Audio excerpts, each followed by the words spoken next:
Hi friends, ఈరోజు చల్లపల్లి స్వరూపరాణి గారు రాసిన మిణిగురులోంచి మరొక కథ. అంబేద్కర్ భావధారలో మెరిసిన అగ్నికళం ఈశ్వరీబాయి. ఆ కథ విందాం పదండి. చట్టసభల్లోకి దళిత స్త్రీలు రావడమే అరుదు. రిజర్వ్డ్ సీట్లలో వచ్చిన దళిత స్త్రీలు అక్కడ ఉండే పెత్తందారీ కులాల సభ్యుల ముందు దాదాపు చేతులు కట్టుకుని ఉన్నట్టే కనిపిస్తారు. వారు నోరు తెరిచి తమ వర్గాల సమస్యల మీద మాట్లాడిన సందర్భాలను మన చెవులతో వినం. ఒకవేళ మాట్లాడితే తమ ప్రత్యర్థి పార్టీలో నోరుగల ఆడవాళ్లను కట్టడి చేయడానికి పార్టీలో పెత్తందారీ కులాల పురుషుల ఆజ్ఞ మేరకు వారు పలకమన్నవే చిలకలా పలుకుతారు. లేకపోతే పట్టుచీర నలిగిపోకుండా జాగ్రత్తగా కూర్చొని మొబైల్లో ఆడుకోవడం లాంటివి చేస్తారు. చాలామంది దళిత మహిళా నాయకురాళ్ళు. నిజానికి వాళ్ళని నాయకురాళ్ళు అనడం సరికాదు, అదో రకం సేవక వృత్తి. ఇక గ్రామాల్లో దళిత మహిళా సర్పంచ్లది మరో దీనగాథ. పై కులాల మహిళా సర్పంచ్ల తరఫున వాళ్ళ భర్తలు అధికారాన్ని చలాయిస్తే దళిత స్త్రీల విషయంలో గ్రామాల్లో పెత్తందారీ పురుషులు వీరి స్థానంలో అధికారాన్ని పొందుతూ ఆ స్త్రీలను రబ్బర్ స్టాంపులుగా ఉపయోగిస్తున్నారు. తమ పదవీ కాలంలో ఒక్కసారి కూడా కుర్చీలో కూర్చొని దళిత మహిళా సర్పంచులు ఇప్పుడున్నారంటే దళిత మహిళా సాధికారత అనేది ఎంత దూరంలో ఉందో అర్థమవుతుంది. ఇదే కులంలో పుట్టి అంబేద్కర్ స్థాపించిన రిపబ్లికన్ పార్టీ ఆఫ్ ఇండియాలో చేరి ఆ పార్టీకి తద్వారా అంబేద్కర్ వాదానికి వన్నె తెచ్చిన జె ఈశ్వరీబాయి అనే ఉక్కు మహిళ చాలా విశిష్టమైన స్వతంత్ర వ్యక్తిత్వంతో చరిత్రకెక్కింది. ఆమె 1918 డిసెంబర్ 1వ తేదీన సికింద్రాబాద్లోని చిలకలగూడలో బల్లెపు రామస్వామి రామలమ్మ దంపతులకు జన్మించింది. ఆమెకు 5గురు అన్నదమ్ములు, 2 అక్క చెల్లెళ్ళు. ఈశ్వరీబాయి తండ్రి రైల్వే డిపార్ట్మెంట్లో గూడ్స్ మాస్టర్గా పనిచేసేవారు. ఆయన మంచి విద్యావంతుడు. పిల్లలందరినీ బాగా చదివించి మంచి ఉద్యోగాల్లో స్థిరపడే విధంగా చూశారు. ఈశ్వరీబాయి బాల్యంలో సికింద్రాబాద్ బస్తీలో ఆది హిందూ సోషల్ సర్వీస్ లీగ్ సంస్థ తరపున తొలినాటి దళిత ఉద్యమకారుడు భాగ్యరెడ్డి వర్మతో పాటు అరిగే రామస్వామి, జేహెచ్ సుబ్బయ్య, బిఎస్ వెంకట్రావుల నాయకత్వంలో దళిత ఉద్యమం సాగుతుండేది. దాని తాలూకు ఊరేగింపులు, ప్రచార కార్యక్రమాలు తమ బస్తీలో జరుగుతుండేవి. ఈశ్వరీబాయికి అవేంటో అంతగా తెలియపోయినప్పటికీ పిల్లలతో కలిసి జిందాబాద్ మురిదాబాద్ అనుకుంటూ పెద్దవాళ్ల వెంట నడుచుకుంటూ ఊరేగింపులో పాల్గొనేవారు. కానీ అటువంటి కార్యక్రమాలే తెలియకుండా ఆమె మనసులో చెరగని ముద్ర వేసి తర్వాత ఆమె భావజాలపరంగా ఒక శక్తివంతమైన ఉద్యమకారిణిగా రూపొందడానికి పరోక్షంగా దోహదపడ్డాయనవచ్చు. ఆమెకు 13 ఏళ్ల వయసులో పూనా పట్టణంలో దంత వైద్యుడిగా పనిచేసే డాక్టర్ జెట్టి నారాయణతో వివాహం అయ్యింది. అతి తక్కువ కాలంలోనే ఆయన చనిపోవడంతో ఈశ్వరీబాయి చిన్న పాపతో ఒంటరిగా మిగిలిపోయింది. ఆ పాప కాంగ్రెస్ పార్టీలో క్రియాశీలక నాయకురాలు. ఉమ్మడి ఆంధ్రప్రదేశ్లో మంత్రి అయిన డాక్టర్ జె గీతారెడ్డి. ఈశ్వరీబాయి చిన్న వయసులోనే భర్తను కోల్పోయినప్పటికీ జీవితం అంతటితో ఆగిపోయిందని నిరాశ చెందలేదు. ప్రతికూల పరిస్థితులను తనకు అనుకూలంగా మార్చుకుంది. పీయూసీ వరకు చదువుకున్న ఆమె స్వతంత్రంగా బతకడానికి కొన్నాళ్లు టీచర్గా పనిచేసింది. తన కూతుర్ని బాగా చదివించి డాక్టర్ని చేసింది. తన తల్లి తోబుట్టువులతో కలిసి జీవిస్తూ బస్తీల్లో స్త్రీలను సమీకరించి వారితో మహిళా సంఘాలు ఏర్పాటు చేసి వారు ఆర్థికంగా స్వేచ్ఛగా జీవించడానికి కుట్టు, ఎంబ్రాయిడరీ వంటి చేతి పనులు నేర్పించింది. బస్తీల్లో ఆరోగ్య సూత్రాలు ప్రచారం చేస్తూ హెల్త్ క్యాంపులు ఏర్పాటు చేయించేది. సామాన్య ప్రజలను పీడించే వడ్డీ వ్యాపారుల ఆగడాలు కట్టించడం, మద్యపానంకు వ్యతిరేకంగా ప్రచారం చేసి ప్రజల్లో చైతన్యం కలిగించడం, పాఠశాలలో మంచినీరు, మరుగుదొడ్లు సౌకర్యాలు ఏర్పాటు చేసేలా కృషి చేయడం వంటి అనేక ప్రజోపయోగ కార్యక్రమాలు చేసి ఈశ్వరీబాయి జనంలో మంచి గుర్తింపు పొంది క్రమంగా నాయకత్వ స్థాయికి ఎదిగింది. బన్సీలాల్పేట, బౌద్ధనగర్, జమిస్తాన్పూర్, బేగంపేట వంటి ప్రాంతాల్లో పేదలకు ఇళ్ల స్థలాలు మంజూరు చేయించింది.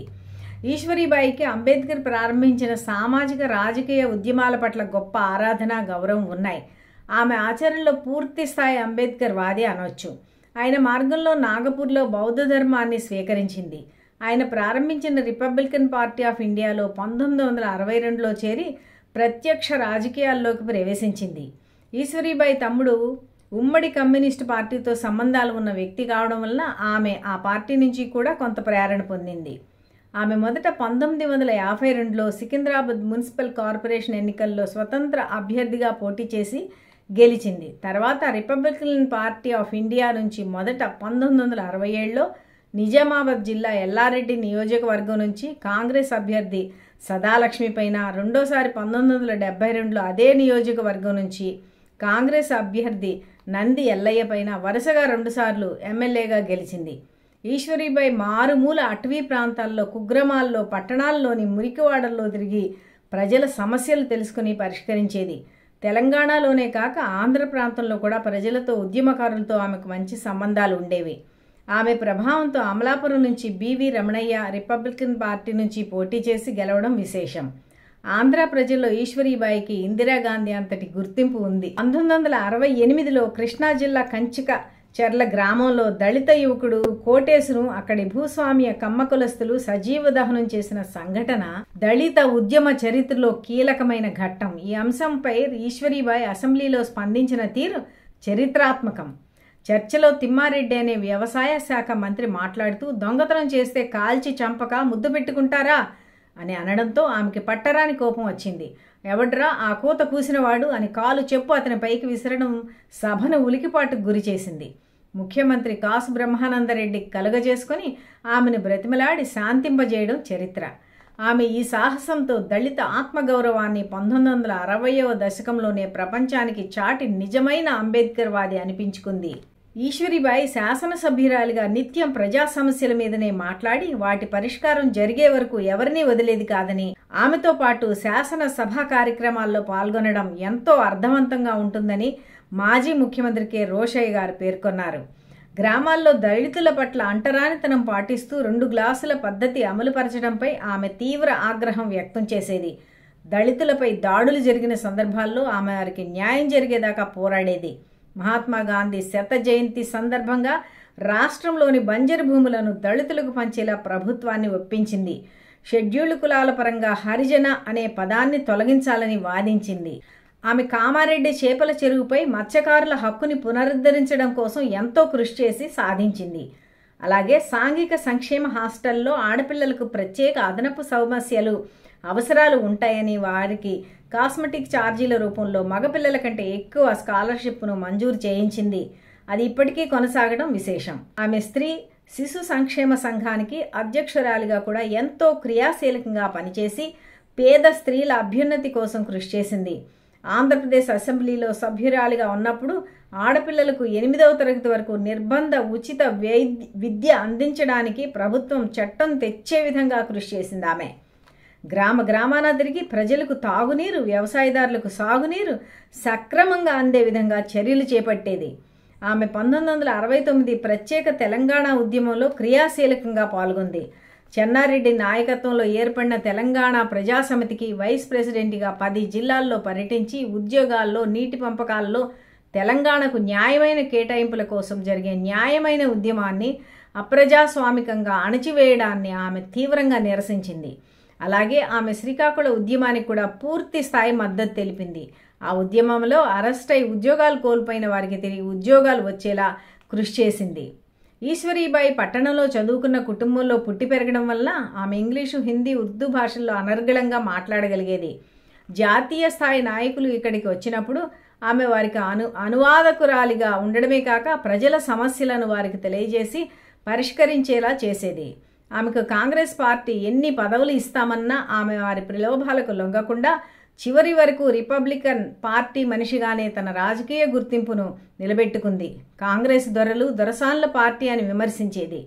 తన కూతురు గీతారెడ్డి కాంగ్రెస్ పార్టీలో పదవి పొందినప్పుడు ప్రమాణ స్వీకార కార్యక్రమానికి ఆహ్వానిస్తే ఈశ్వరీబాయి వెళ్ళకపోగా నా పార్టీ నాకుంది అని చెప్పడం ఆమె వ్యక్తిత్వం. ఆమె తన రాజకీయ ప్రత్యర్థులైనప్పటికీ ఆనాటి దళిత ప్రముఖులైన టివి నారాయణ, జగజ్జీవన్ రాములతో మంచి స్నేహ సంబంధాలు కొనసాగించింది. ఆధిపత్య కులాల నాయకులు ఎంత పెద్ద పదవిలో ఉన్నా లెక్క చేసేది కాదు. 1991లో ఈశ్వరీబాయికి తీవ్ర అస్వస్థత ఏర్పడి కొంతకాలం ఇంటికే పరిమితమై చివరకు ఫిబ్రవరి 24వ తేదీన మృతి చెందింది. బుద్ధుడు చెప్పినట్టు నీ జీవితానికి నువ్వే యజమానివి అన్న మాటలు ఈశ్వరీబాయి నమ్మి ఆచరించింది. ఆమెపై ఎన్నోసార్లు భౌతిక దాడులు, హత్యా ప్రయత్నాలు జరిగినా భయపడకుండా ముందుకే సాగింది. ఆమె ఎక్కడికి వెళ్ళినా స్వయంగా కారు నడుపుకుంటూ వెళ్ళి రావడం, కారులో తనతో పాటు ఒక కారం డబ్బా, కొన్ని కర్రలు వంటి ఆయుధాలు సిద్ధంగా ఉంచుకుని ఎంత రాత్రైన ఇంటికి చేరేదని ఆమె సన్నిహితులు అంటారు. ఆమెని తన సహచర శాసన సభ్యుడైన జైపాల్ రెడ్డి ఫెరోషియస్ లేడీ అని పేర్కొన్నారు. ఆమె చక్కటి రూపంతో, అంతే చక్కటి వ్యక్తిత్వంతో మెరిసిపోయింది. ధైర్య సాహసాలకు, ముక్కుసూటిదనానికి మారు పేరు ఈశ్వరీబాయి. ఆమె ఎవరిని లెక్క చేసేది కాదు, ఎవరికీ భయపడేది కాదు. ఆమె రూపం, మాట తీరు, ప్రవర్తనలో నిలువెత్తు ఆత్మగౌరవం తొణికిసలాడడం గురించి అందరూ చెప్పుకునేవారు. ఆమె వ్యక్తిత్వం అంటే కుల పెత్తందారులకు, మగ దురహంకారులకు భయం. ఆమె ఆశించినట్టు బాంచందొర అని ఉంటే ఆమెకు లెక్కలేనన్ని పదవులు, డబ్బు సమకూరేవి. కానీ వాటిని ఆమె తన కాలి గోరుతో సమానంగా చూసింది. అంబేద్కర్ని అవమానించిన కాంగ్రెస్, దాని తాలూకు నాయకులు, మొత్తంగా ఆధిపత్య కుల రాజకీయాలు తనకు ప్రధాన శత్రువులని భావించేది.